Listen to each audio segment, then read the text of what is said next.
Student net का result आ चुका है और ऐसे में अब आप में से बहुत सारे स्टूडेंट पीएचडी के लिए भी अप्लाई करने जा रहे हैं। तो बहुत सारे क्वेश्चन आपके दिमाग में होते हैं।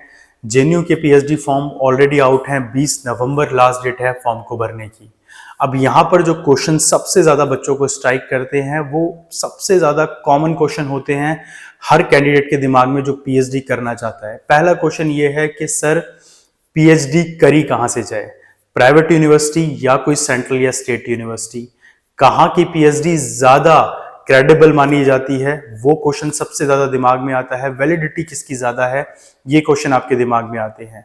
दूसरा क्वेश्चन ये होता है कि पीएचडी के लिए अप्लाई कैसे किया जाए, फॉर्म फिल करते वक्त किन चीजों का ध्यान रखा जाए, रिसर्च प्रपोजल क्या होता है, ये सेकंड क्वेश्चन दिमाग में आता है। तीसरा क्वेश्चन ये है कि टॉपिक कैसे चूज किया जाए। तो आज इन तीनों क्वेश्चंस का आंसर मैं वन बाय वन इस वीडियो में दूंगा। Student welcome to net crackers, मैं अनुराग शर्मा इस चैनल पे आप सबका स्वागत करता हूं।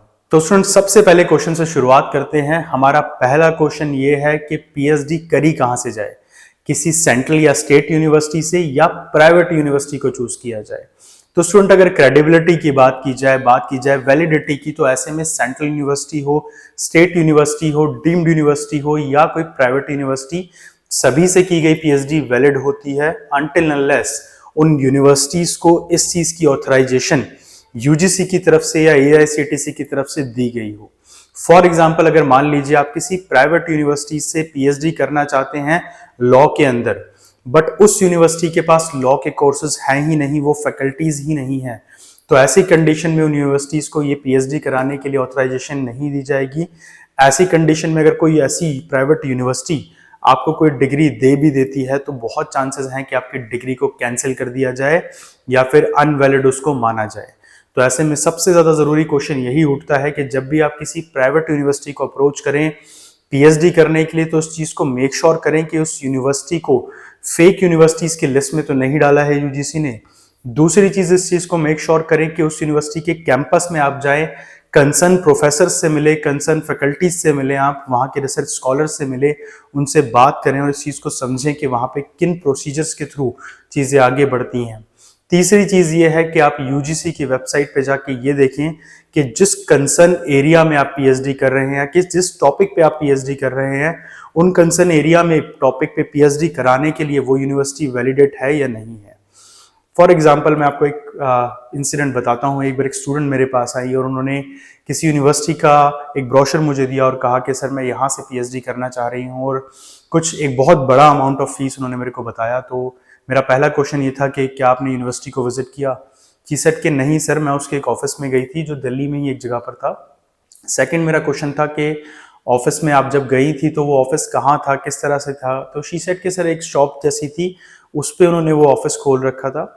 तो यही सबसे बड़ा डाउट था कि कोई यूनिवर्सिटी अपने कैंपस से बाहर इस तरह के ऑफिसेज नहीं बनाती है, या तो वो एक ऑथराइज्ड यूनिवर्सिटी सेंटर होगा, वहीं पर इस तरह की चीज़ें चल सकती हैं। और अगर कोई बड़ी लार्ज स्केल यूनिवर्सिटी नहीं है तो यूनिवर्सिटी के सारे ऑफिसेज, चाहे वो उसके इंक्वायरी ऑफिसेज हों या फिर कोई और कंसर्न एरियाज, वो सब विद इन द कैंपस ही होते हैं, इस तरह से छोटे ऑफिसेज नहीं होते। सेकंड क्वेश्चन मैंने उनसे पूछा, तो आपने इसकी वेबसाइट सर्च करी? तो शी सेड नो सर। तो जो ब्रोशर के ऊपर वेबसाइट दी गई थी मैंने उसको सर्च किया, तो आई जस्ट नोटिस के जो कैंपस दिखाया गया है, जो एरियाज उस यूनिवर्सिटी में दिखाया गया है, that is not match with the Indian conditions. And my point is that कि हो सकता है कि ये एक यूनिवर्सिटी फेक हो। तो जो एड्रेस उस यूनिवर्सिटी पे मेंशन था, मैंने उनसे कहा कि आप जाके यहाँ विजिट कीजिए। और कुछ दिनों बाद she called me and said कि सर वहाँ पे कोई यूनिवर्सिटी है ही नहीं, ये फेक एड्रेस है। तो सोचिए अगर वो लड़की मुझे विजिट नहीं करती और ये चीज़ें डिस्कस नहीं करती और उस एडमिशन ऑफिस में फीस पे करके या पैसे दे के आ जाती, तो ऑफकोर्स वो फंस जाती है ऐसी कंडीशन में। कई बार ऐसा भी होता है कि मैनिपुलेट कर दिया जाता है कि आपकी पीएचडी घर बैठे बैठे ही आ जाएगी, आपको कुछ करना नहीं पड़ेगा। तो स्टूडेंट मैं आपको बता दूं कि किसी भी तरह की फेक डिग्री लेना एक क्राइम है, और अगर कोई यूनिवर्सिटी या कोई इस तरह की चीज़ आपको ऑफर की भी जा रही है तो इस तरह की डिग्रीज 1 मिनट में पकड़ ली जाएंगी और ये फेक साबित होगी। साथ ही आपके खिलाफ क्रिमिनल एक्शन भी हो सकता है, लीगल एक्शन हो सकता है, क्योंकि क्रिमिनल एक्ट माना जाएगा। दूसरी चीज को ये समझना जरूरी है कि अगर आप किसी प्राइवेट यूनिवर्सिटी को अप्रोच कर ही रहे हैं तो आप किसी स्टैंडर्ड वाली यूनिवर्सिटी को अप्रोच कीजिए जिसके पास एक बड़ा प्रॉपर कैंपस हो।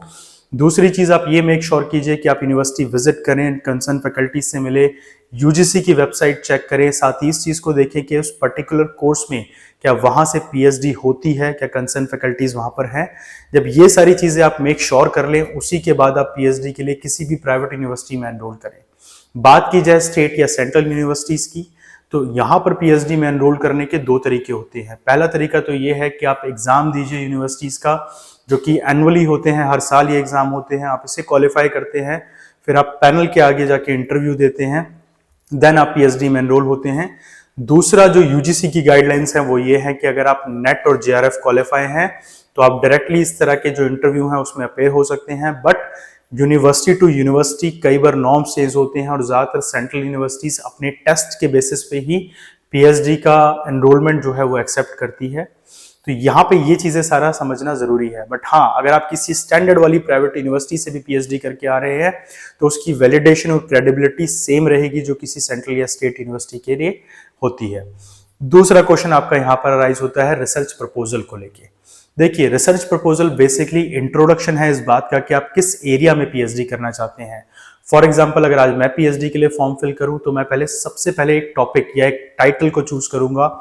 मैंने फॉर एग्जाम्पल डाला कि मैं रिसर्च करना चाहता हूं रेफ्यूजी क्राइसिस के ऊपर, तो सबसे पहला इंट्रोडक्शन तो यही हो गया कि रेफ्यूजी क्राइसिस है क्या, किस तरह के इश्यूज होते हैं रेफ्यूजी से रिलेटेड, ये सब मैं एक्सप्लेन करूंगा। सेकंड, मैं उस क्राइसिस से जुड़ी हुई प्रॉब्लम्स को समझाऊंगा और उनके सोल्यूशन के ऊपर बात करूंगा।